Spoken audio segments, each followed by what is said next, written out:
Hello बच्चों, नमस्कार, राधे राधे, राम राम। तो कैसे हैं आप सभी लोग? आई होप आप सब बढ़िया होंगे, मस्त होंगे, चकाचक होंगे और जोरदार तरीके से अपनी अपनी पढ़ाई में लगे होंगे। तो बच्चा लोग, आज की जो ये वीडियो मैं आप लोगों के लिए लेके आई हूँ ना, वो है क्विक मार्क्स कैसे पकड़ने भाई संस्कृत में। संस्कृत के सारे मोस्ट इंपॉर्टेंट क्वेश्चन आपको इस पीडीएफ में मिल जाएंगे। आज की इस वीडियो में मैं सारे मोस्ट इंपॉर्टेंट चैप्टर्स बता दूंगी, मोस्ट इंपॉर्टेंट क्वेश्चंस बता दूंगी, कौन कौन से क्वेश्चन आपके लिए जरूरी होने वाले हैं, जिससे आप अपने एग्जाम के संस्कृत को डन कर लोगे। अनिवार्य संस्कृत एकदम डन डनाडन डन हो जाएगी, है ना। और एकदम जो संस्कृत का डर है वो खत्म हो जाएगा। बेटा देखो, संस्कृत का सिंपल सा फंडा है। अनिवार्य संस्कृत आपके हिंदी एग्जाम में बहुत ही कम आती है, ज्यादा नहीं आती। संदर्भ और अनुवाद आता है, ठीक है। बहुत ही इजीली आप लोग उसको कर लोगे भाई। अनुवाद आपको याद करने, अनुवाद समझने होंगे। और आपके जितने चैप्टर्स है संस्कृत में ना कहीं किसी ना किसी चीज से रिलेट करता है, तो आपको वो कहानी पूरी याद हो जाती है। देखो, अनुवाद का संस्कृत करने का सिंपल सा तरीका है, पहले आपको उस चैप्टर को पूरा हिंदी से जानना होगा और उसकी कहानी को अच्छे से याद करना होगा। उसके बाद जब आपको वो याद हो जाएगी, तो ऑलरेडी जब आप संस्कृत पढ़ोगे तो कहानी याद होने के कारण आपको उसका अनुवाद खुद ब खुद आने लगेगा, ठीक है। ज्यादा टाइम वेस्ट ना करते हुए तुरंत चलते हैं अपने आगे क्वेश्चंस पर कि कौन से क्वेश्चन बेटा मोस्ट इंपॉर्टेंट होने वाले हैं। तो पहला क्वेश्चन आपके पहले चैप्टर से ही है, भोजस्योदार्यम। पता है ना, खाने को लेकर हुआ था, यहाँ भोजन को लेकर ही कहानी है। तो ये मोस्ट इंपॉर्टेंट चैप्टर है बेटा, प्रीवियस ईयर। अरे भैया, ये तो नाच रहा है, नाचो नहीं, किनारे रहो, ठीक है। ये प्रीवियस ईयर का क्वेश्चन है बेटा, प्रीवियस ईयर का क्वेश्चन है और मोस्ट इंपॉर्टेंट है। ये मान के चलो सबसे ज्यादा जरूरी। देखो, इतना मोस्ट इंपॉर्टेंट है कि पेन ही गिरी जा रही है। हाँ जी, प्रीवियस ईयर का क्वेश्चन है। तत्कदाचित द्वारपाल आगत्य महाराजं भोजं प्राह देव अकौपि नाविशेषु विद्वान् द्वारि वर्तते इति राजा प्रविश्य इति तथा प्रविष्ट स कवि भोजमालोक्य अद्य मे दारिद्र्यनाशो भविष्यति मत्वा तुष्टो हर्षा श्रोणी मुमोच राजा तमालोक्य प्राह कवे किम रोदिसी इति तत् कविराह राजन आकर्ण्य मदग्रह स्थितम।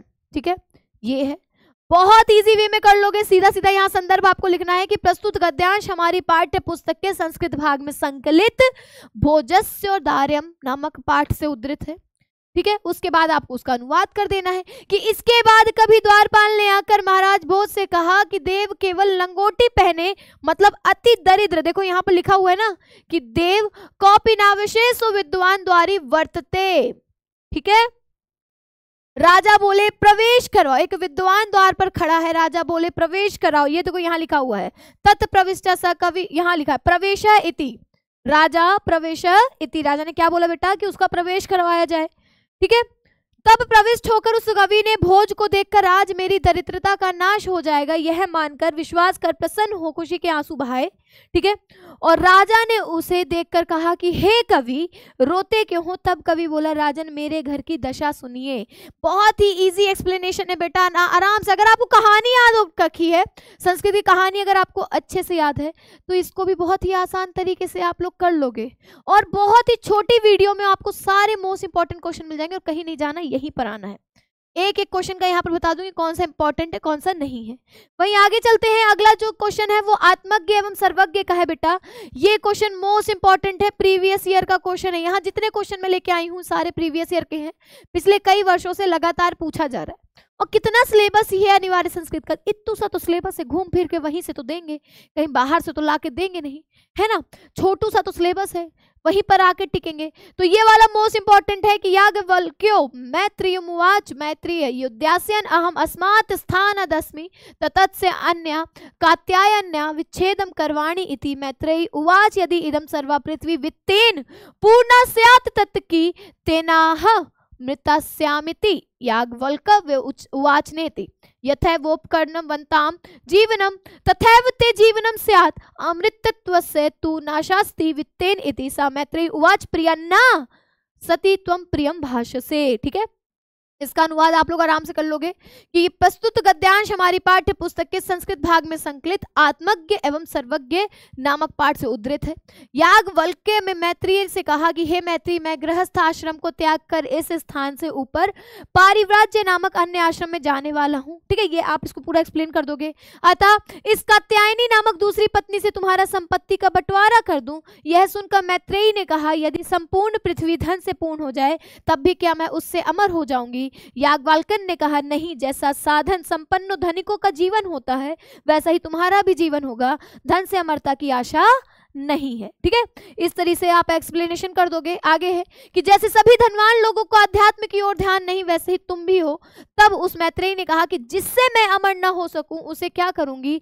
भगवान जो केवल आप अमरता का साधन जानते हो वो ही मुझे बताएं। मोस्ट इंपॉर्टेंट है उसका सेकंड पैराग्राफ जो है बेटा, सेकंड क्वेश्चन, ये भी मोस्ट इंपॉर्टेंट है और प्रीवियस ईयर में आया था। तो जहां तक देखा जाए ये चैप्टर आपका इंपॉर्टेंट है। ठीक है, ये पीडीएफ भी आपको यहाँ मैं प्रोवाइड करवा रही हूँ, ये क्वेश्चन भी यहाँ मिल रहा है आपको, आराम से कर लोगे। अनुवाद सहित संदर्भ है, संदर्भ भी है, अनुवाद है, दोनों चीजें हैं। क्लियर? उसके बाद हमारा जो अगला आता है ये भी इसी में का है, ये भी मोस्ट इंपॉर्टेंट। ज्यादा बड़े अनुवाद नहीं आते, ठीक है, ज्यादा बड़े अनुवाद नहीं आते, उसका अनुवाद यहाँ पर दिया हुआ है। फिर उसके बाद आता है संस्कृत भाषा है महत्वम, उसमें का कौन सा पैराग्राफ इंपॉर्टेंट है? तो जो आप लोग मेरे पीछे देख रहे हो प्रीवियस ईयर का पैराग्राफ है। ये कौन से ईयर का है बेटा? प्रीवियस ईयर का पैराग्राफ है, बहुत जरूरी है, अच्छे से पढ़ लेना। जितने पैराग्राफ दिए अगर आप लोगों ने इनको रेडी कर लिया ना, आई गारंटेड कि आपके अच्छे नंबर आ जाएंगे संस्कृत अनिवार्य संस्कृत में। अनिवार्य संस्कृत की मैं बात कर रही हूँ, गारंटी के साथ बोल रही हूँ। अगर आपने इसको पढ़ लिया तो बहुत ही अच्छे तरीके से आपके आ जाएंगे। सारे क्वेश्चंस जितने हैं वो सब मोस्ट इंपॉर्टेंट है और सबको मैं यहाँ पर लेके आई हूँ आप लोगों के लिए। ठीक है, ये वाला जरूरी है। इसका अनुवाद यहाँ पर देखिए, इसको किस किस तरीकों से पूछा गया, कहाँ से कहाँ तक का इसका पूछा गया है, वो सब यहाँ पर है। अनुवाद यहाँ पर आप लोग देख सकते हो कि प्रस्तुत गद्यांश हमारी पाठ्य पुस्तक के संस्कृत भाग में संकलित संस्कृत भाषा महत्वम नामक पाठ से उद्धृत है। उसका अनुवाद आप लोग आराम से बता दोगे कि यह भारत देश धन्य है जहां मनुष्य की पवित्र मानों को प्रसन्न करने वाली, उच्च भावों की उत्पन्न करने वाली, शब्द राशि को जन्म देने वाली देववाणी संस्कृत सुशोभित है। मतलब क्या बताया गया कि संस्कृत भाषा का क्या महत्व है हमारे देश में, तो उन सारी चीजों को आपको एक्सप्लेन करना है, उसी का अनुवाद यहाँ करना है। कौन सा ज्यादा मुश्किल है ना? ज्यादा मुश्किल नहीं है बेटा। उसके बाद वर्तमान काल में विद्यमान समस्त साहित्यों में इसका साहित्य सर्वश्रेष्ठ एवं समृद्ध है। यही भाषा संसार में संस्कृत के नाम से भी प्रसिद्ध है। हमारी रामायण, महाभारत आदि ऐतिहासिक ग्रंथ, चारों वेद, सारे उपनिषद, 18 पुराण तथा महाकाव्य नामक आदि इसी भाषा में लिखे गए। अच्छा, बच्चे कहेंगे मैम रामायण अगर संस्कृत में लिखी है तो तुलसीदास जी ने तो दूसरी भाषा में लिखी है, अवधी भाषा में, है ना? बेटा रामायण संस्कृत में ही लिखी है। तो तुलसीदास जी ने लिखी है वो रामचरितमानस है, आप लोग को पता होगा ना रामचरितमानस। ठीक है, इस चीज का ध्यान रखना है। चलो, उसके बाद इसका पूरा एक्सप्लेनेशन यहाँ पर दिया हुआ है। आगे अगला क्वेश्चन जो है वो भी इसी में का है। ठीक है, संस्कृतस्य साहित्यम सरसम व्याकरण सुनिश्चितम, मोस्ट मोस्ट मोस्ट इंपॉर्टेंट। अच्छा, संस्कृत का ना एक सीन बड़ा मस्त रहता है। संस्कृत में ना गद्य में थोड़ा सा बड़ा आता है अनुवाद, लेकिन अगर हम काव्य की बात करें तो 2-2 लाइनों की अनुवाद करने होते हैं। भाई 2 लाइनों का काव्य आता है। श्लोकों का पूछते हैं, श्लोक कितने ही बड़े होते हैं, थोड़े थोड़े से होते हैं, छोटू छोटू से, ज्यादा तो होते नहीं है ना? तो बेटा ये भी आपका मोस्ट इंपॉर्टेंट, इसको देख लीजिए। और इसके प्रश्न कुछ इस तरीके से प्रीवियस ईयर में पूछे गए हैं। ये 2024, 2022, 2020 इन सब में आया है ये। ठीक है, इसको ध्यान रखना है। ये रहा इसका अनुवाद। यहाँ चैप्टर का नेम गलत हो गया, इसका थोड़ा ध्यान दीजिएगा, ये चैप्टर का नेम गलत है।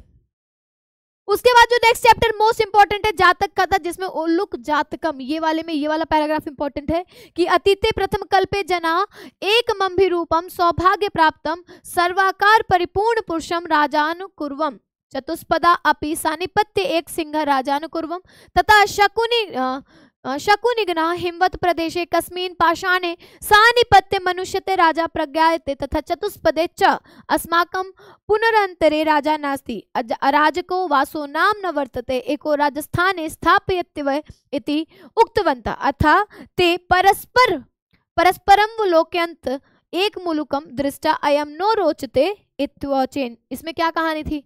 भाई मनुष्य जाति को राजा मिल गया, यहाँ तक कि 4 पैरों वालों को भी राजा मिल गया है ना। तो पक्षी क्या कहते हैं, हमको भी अपना एक राजा चुनना होगा, है ना। इस तरीके से आपको ये पूरा बताना है। ये गद्यांश हमारी पाठ्य पुस्तक के संस्कृत भाग में संकलित जातक कथा नाम पाठ से उल्लुक जातकम शीर्षक से उद्धृत हुआ है। देखो 2 नाम दिए हैं, उन दोनों को आप लोगों को एक्सप्लेन करना होगा। प्राचीन काल के प्रथम कल्प में मनुष्य ने एक सुंदर और सौभाग्यशाली एवं समस्त सुलक्षणों से युक्त पुरुष को राजा बनाया। चौपायों अर्थात पशुओं ने भी इकट्ठे होकर सिंह को राजा बनाया। तब पक्षियों ने हिमालय प्रदेश में एक शिलातल एक पर इकट्ठे होकर कहा कि मनुष्य ने राजा देख लिए पड़ता है वहीं एक चौपायों में भी, किंतु हमारे बीच कोई राजा नहीं है। राजा के बिना रहना ठीक नहीं, हमें भी किसी को राजा के पद पर नियुक्त करना चाहिए। तब उन्होंने राजा की खोज में एक दूसरे पर दृष्टि दौड़ाते हुए एक उल्लू को देखकर कहा, यह हमको पसंद है। ठीक है, फिर आगे कौवा कहता है ना, अतएव शकुनी सर्वेशाम, बेटा ये यहाँ पर होगा, अतएव शकुनी सर्वेशाम मध्यादास्य ग्रहणार्थ त्रिकृत्व अश्राव्यत तथा एक काका उत्थ्यात तिष्ठ तावत अस्य तस्मिन् राज्य विशेष काले एवं रूपम मुखम क्रुद्धस्य च कीदृशं भविष्यति। तभी एक कौवा क्या बोलता है, भाई राज्यभिषेक की तैयारी होने लगी। तभी एक कौवा क्या कहता है, जब ये अभी साधारण तरीके पे इसके मुख पे इतना क्रोध दिख रहा है, जब ये क्रोध होगा तो इसका मुख कैसा दिखेगा, है ना। अनेन ही क्रुदेन अवलोकितः वयं तत्कटाहे प्रक्षिप्ततास्तला इव तत्र ततैव दक्ष्याम ईदृश्यो राजा महानम न रोचते। इसका एक्सप्लेनेशन बता देंगे कि इसके बाद एक पक्षी ने सबका मत जानने के लिए 3 बार सुनाया।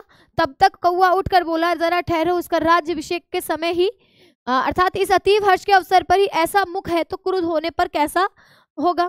इसके क्रुद्ध होकर देखने पर तो हम लोग गर्म कढ़ाई में डाले गए तिलों की तरह जहां के तहां ही जल भुन जाएंगे। ऐसा राजा मुझे अच्छा नहीं लगता।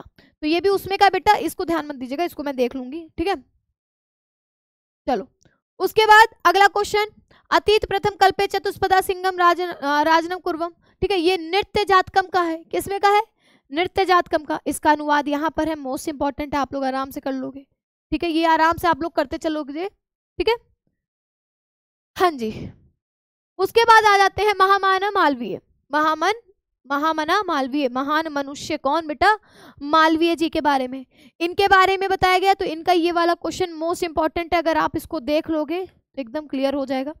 और पता है, इसका स्क्रीनशॉट मारते चलिएगा, इन सभी प्रश्नों का स्क्रीनशॉट मारते चलिएगा बेटा, ये सारे इंपॉर्टेंट है और ये सारे प्रीवियस ईयर के क्वेश्चन हैं, समझे गए।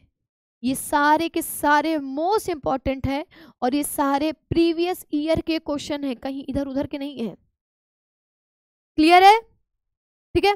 ये वाला बहुत जरूरी है, इसको आप लोगों को करना है कि महामना महाबुद्धिमान मदन मोहन मालवीय का जन्म प्रयाग के प्रतिष्ठित सम्मानित परिवार में हुआ।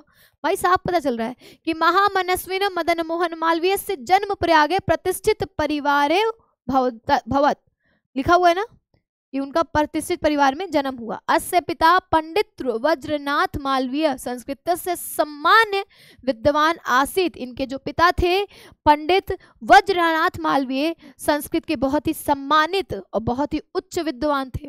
अयम प्रयागे एवं संस्कृत पाठशालायां राजकीय विद्यालय मयूर सेंट्रल महाविद्यालय च शिक्षा प्राप्य अत्र राजकीय विद्यालय अध्यापनम आरब्धवान। ठीक है, इनके बारे में बताओगे, ठीक है। यहाँ पिताजी के बारे में, इन्होंने प्रयाग में ही संस्कृत पाठशाला राजकीय विद्यालय म्योर सेंट्रल महाविद्यालय में शिक्षा प्राप्त करके यहाँ ही राजकीय विद्यालय में पढ़ाना आरंभ किया।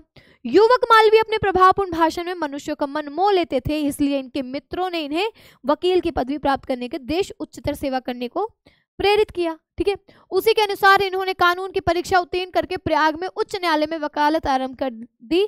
कानून के उत्कृष्ट ज्ञान, मधुर वार्तालाप एवं उदार व्यवहार से ये शीघ्र ही मित्रों एवं न्यायाधीशों के समान पात्र बन गए। ठीक है, इस तरीके से इसको एक्सप्लेन करना है बेटा। ये जो इसमें आंसर वाले में हेडिंग है ना, इसको ध्यान मत दीजिएगा, चैप्टर के ऊपर चैप्टर का नाम दिया हुआ है मैंने, ये भी उसी में का है। ठीक है, महामना मालवीय जी का।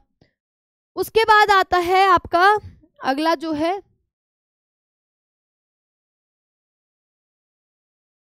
हाँ, इसके बाद जो आपका मोस्ट इंपॉर्टेंट आता है वो आएगा, ये तो महामन विद्यमान उन्हीं के ऊपर चल रहा है। हाँ जी, पंचशील सिद्धांता, पंचशील सिद्धांता। ठीक है, पंचशीलमती शिष्टाचार विषय का सिद्धांत, ये वाला मोस्ट इंपॉर्टेंट है, गौतम बुद्ध के ऊपर जो दिया गया है। ठीक है, ये वाला बच्चा सबसे ज्यादा जरूरी है, गौतम बुद्ध के ऊपर दिया हुआ है, इसको आप लोगों को रेडी कर लेना है। ठीक है, इसका अनुवाद सारा का सारा यहाँ पर दिया हुआ है। ये संस्कृत भाग में संकलित पंचशील सिद्धांता नामक पाठ से उद्धृत है। ठीक है, उसके बाद इनका अनुवाद है यहाँ पर। नेक्स्ट क्वेश्चन इसी में का है। ठीक है, आधुनिक जगति पंचशील सिद्धांत नवीनम राजनैतिकम स्वरूपम ग्रहीतवन्तः एवं च व्यवस्थिता किमपि राष्ट्र कस्य चनायस्य राष्ट्रस्य आंतरिकेषु विषयेषु किश्चनमपि व्याघातम न करिष्यति। ठीक है, ये वाला आपका मोस्ट इंपॉर्टेंट है, छोटा है और एग्जाम में आएगा, आ सकता है, तो इसको रेडी कर लेना है। ठीक है, इसको अच्छे से रेडी कर लीजिएगा। नेक्स्ट आप लोगों का आ जाते हैं हम लोग पद्यांश और श्लोक पे। यहाँ तक के जितने प्रश्न थे वो सारे बेटा गद्यांश के थे, जो कि मैंने आपको एक एक बता दिए कि इसको रेडी करना है, इसको अच्छे से तैयार करना है। हो जाएगा, हो जाएगा भाई, कोई दिक्कत नहीं है। कमेंट में आप लोग खुद बोलोगे हाँ जी मैम आपने बताया और ये हो गया, आपने जो बताया था वो सारे हमने कर लिए यहाँ पर, है ना। आराम से बहुत ही इजीली आप लोग इसको कर लोगे। तो पद्यांश में आते हैं, सबसे पहले आता है दिए गए संस्कृत पद्यांशों श्लोकों में से किसी एक का संदर्भ हिंदी अनुवाद लिखिए। पहला बेटा आपको जातक कथा का याद कर लेना कि न मैं रोचते भद्रम व उलुकस्याभिषेचनम अक्रुद्धस्य मुखम पश्ये कथम क्रुद्धो भविष्यति। कौवे ने जो बात कही थी कि अभी इतने अच्छे मौके पर जहां इसका राज्याभिषेक हो रहा है वहां पर इसका मुख एकदम क्रोधों की तरह दिखाई दे रहा है ना, क्रोध से भरा हुआ दिखाई दे रहा है। तो ये बाद में जब इसको सच में आएगा तो कैसा दिखाई देगा। ठीक है, ये आप बता दोगे कि श्लोक किससे लिया गया है, संस्कृत भाग में संकलित जातक कथा नामक पाठ से लिया गया है। ठीक है, नेक्स्ट है जल बिंदु निपातेन क्रमशः पूरते घटा स हेतु सर्व विद्यानम धर्मस्य च धनस्य च। इसका बता दोगे कि जल की किसका लिया गया बेटा, ये सुभाषित रत्नानी से लिया गया है। ठीक है, सुभाषित रत्नानी से लिया गया है कि जल की एक एक बूंद गिरने से क्रमशः घड़ा भर जाता है। समस्त विद्याओं धर्म और धन को संकर करने का भी यही हेतु कारण है। ठीक है, उसके बाद नेक्स्ट क्वेश्चन है काव्य शास्त्र विनोदेन कालो गच्छति धीमताम व्यसनेन च मूर्खाणाम निद्रा कलहेन वा।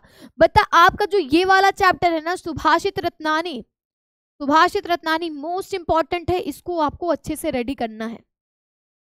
सुभाषित रत्नानी मोस्ट इंपॉर्टेंट है, ज्यादातर श्लोक इसमें से है, इसको आप लोगों को अच्छे से रेडी करना है। ठीक है, इसका अनुवाद यहाँ लिखा हुआ है कि बुद्धिमानों का समय काव्य और शास्त्रों की चर्चा के विनोद में बीतता है और मूर्खों का जो समय है वो बुरे शौकों में, सोने में और लड़ाई झगड़े में बीतता है। ठीक है, उसके बाद नेक्स्ट है बेटा सुभाषित रत्नानी का ही कि न चौरहारम न च राज्यहारम न भ्रातृभाज्यम न च भारकारी व्यय कृते वर्धते एवं नित्यम विद्याधनम सर्वधन प्रधानम। ठीक है, विद्या रूपी धन समस्त धनों में प्रधान है, क्योंकि ना तो चोर उसे चुरा सकता है, ना राजा उसे छीन सकता है, ना भाई बांट सकता और ना बोझ बन सकता, अर्थात भार रूप नहीं और खर्च करने से यह निरंतर बढ़ता जाता है। ठीक है, ये वाला मोस्ट इंपॉर्टेंट है, most most most most important समझ के चलो, ये पूछा ही जाता है।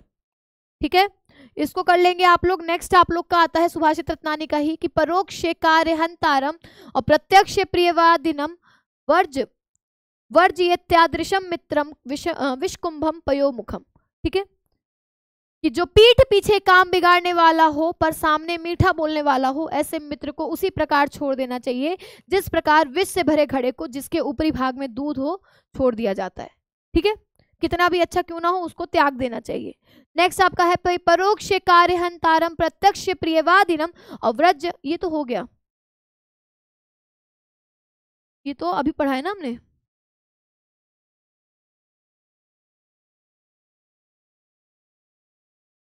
चलिए, उसके बाद ये है कि विद्या विवादाय धनम मदाय शक्ति परेशान परिपिंडनाय खलस्य साधो विपरीत मित ज्ञानाय दानाय च रक्षणाय। ठीक है, खल की विद्या वाद विवाद के लिए होता है, लिखा ना यहाँ पर कि विद्या विवाद धन नहीं, इसमें का मैं बताती हूँ। हाँ, यही है कि खल मतलब दुष्ट व्यक्ति की जो विद्या है वाद विवाद के लिए, धन घमंड के लिए और शक्ति दूसरों के सताने के लिए होती है। इसके विपरीत साधु सज्जन की विद्या ज्ञान प्राप्ति के लिए और धन दान की और शक्ति दूसरों की रक्षा करने के लिए। ठीक है, तो इस तरीके से बेटा ये सारे क्वेश्चन आपके इंपॉर्टेंट है और ये भी आपका सुभाषित रत्नानी से लिया गया है। ठीक है, नेक्स्ट इसमें कहा है कि सहसा विदधीत न क्रियाम विवेक परमा पदाम पदम और वृणुते ही वृमशक्यारिणम गुण लुब्धा स्वयमेव संपदा। सहसा बिना विचारे कोई काम नहीं करना चाहिए, क्योंकि विचारहीनता भयंकर आपत्तियों का घर है। जो व्यक्ति खूब सोच विचार कर कार्य करता है, उसके गुणों पर रिझी हुई लक्ष्मी स्वतः ही उसका वर्ण करती है। तो आप लोग ये जान के चलिएगा, सुभाषित रत्नानी का जो चैप्टर है आपका, वो सबसे ज्यादा इंपॉर्टेंट है और उसके करने भी है, ठीक है। उसके बाद अगर हम लोग आते हैं, जो नेक्स्ट आपका इंपॉर्टेंट है महामना मालवीय जी का, ये है कि जयंती ते महाभागा जन सेवा परायणा और जरा मृत्यु भयम नास्ति येषाम कीर्ति तनो क्वचित, ठीक है। कि ये किससे लिया गया है? महामना मालवीय जी से। तो जन सेवा में तत्पर रहने वाले महापुरुषों की जय हो, जिनके यश रूपी शरीर को कहीं भी वृद्धावस्था और मृत्यु का भय नहीं होता। तो ये बेटा आपके इसमें के सारे मोस्ट इंपॉर्टेंट हमारे वो थे, ठीक है। सारे मोस्ट इंपॉर्टेंट गद्यांश और पद्यांश अनिवार्य संस्कृत के थे। सारे क्वेश्चन मैंने यहाँ आपको बता दिया और इसकी स्क्रीनशॉट ले लीजिए। सारे के सारे मोस्ट इंपॉर्टेंट है, कहीं और बाहर से नहीं आएगा, ठीक है। इसके अलावा और भी वीडियोस आपको मिलती रहेंगी, शॉर्ट वीडियो, जिससे आपके रिविजन्स होते रहेंगे। और अलग से हम लोग संस्कृत के भी सारे क्लासेस लेते रहेंगे, इसमें के अनिवार्य संस्कृत के, ठीक है। और इसके बाहर से कहीं आने वाला नहीं है, आप इसको देख लोगे, बहुत ईजी वे में है। अनुवाद भी बहुत आसान है, ज्यादा कठिन अनुवादों को नहीं रखा गया है, ठीक है। आराम से आप कर लेंगे। ऑल द वेरी बेस्ट आपके एग्जाम के लिए। अच्छे से एग्जाम दीजिए, अच्छे से संस्कृत वगैरह लिख के आइएगा, सुंदर सुंदर राइटिंग में, क्योंकि एग्जामिनर आपकी कॉपी देखेगा, सुंदर होगा तो नंबर तो कुछ ऐसे ही बट जाएंगे, ठीक है। तो ऐसी वीडियो बेटा मैं आप लोग के लिए लेके आती रहूंगी। मिलती हूँ आप लोगों से अगली क्लास में, तब तक के लिए नमस्कार, टाटा, बाय बाय, सायनारा। ख्याल रखिए, मस्त रहिए, हमेशा स्वस्थ और खुश रहिए। जय Hind, love you all, Radhe Radhe.